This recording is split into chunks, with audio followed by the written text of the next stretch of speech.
Okay, another video. This one pertains to cleaning of the vacuum shoe. This thing.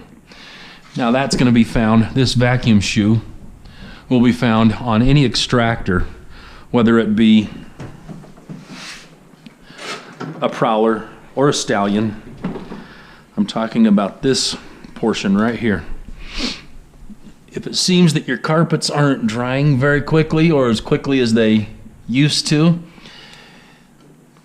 on a stallion or a prowler, you can tip it up on its end and get this specialized, highly specialized tool, also known as a hanger, and clean out any junk that may be up in here.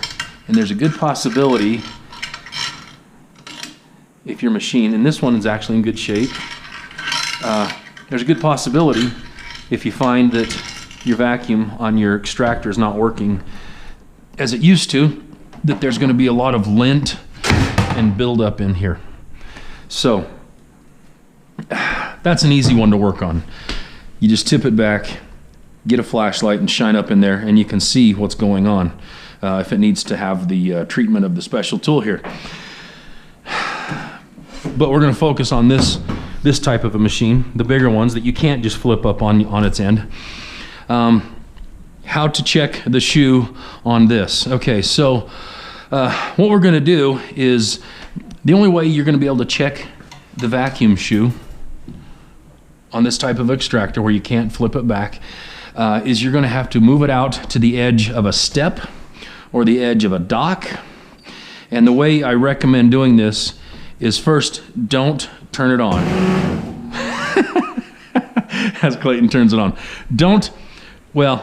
Once you get it close to the edge of the dock, stop and don't turn it on. Because I'm just concerned that once you turn it on, it's going to have a mind of its own and it may just run off the dock. If that happens, just let it go. Let it go. Reminds me of a song I once heard.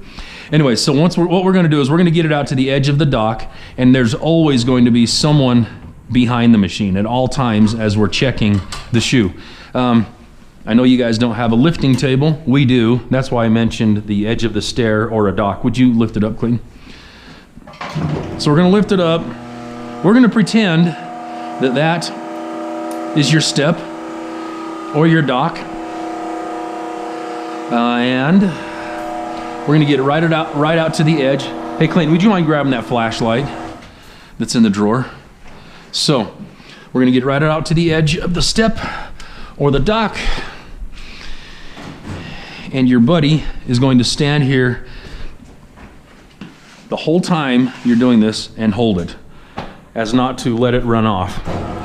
Okay, this could be dangerous. That's why I have these rags. It might not be a bad idea to get rags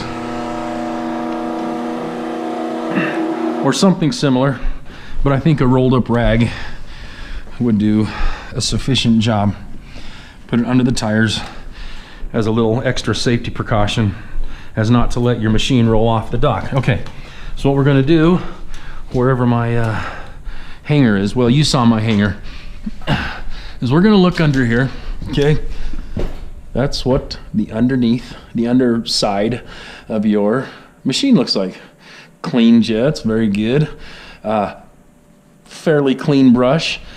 Another thing, while I'm here, it's not a bad idea to take the hose and just clean out this brush on a consistent basis also.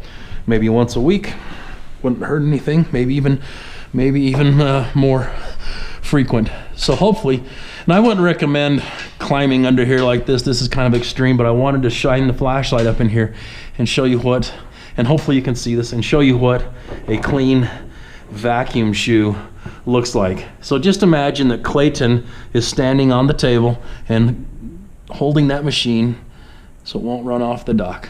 But that's a clean vacuum shoe, okay? But on a weekly basis, I recommend taking the specialized hanger tool and cleaning that out.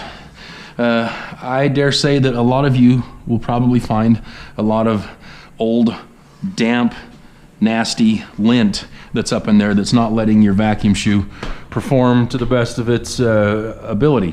So I think I've covered everything regarding vacuum shoes.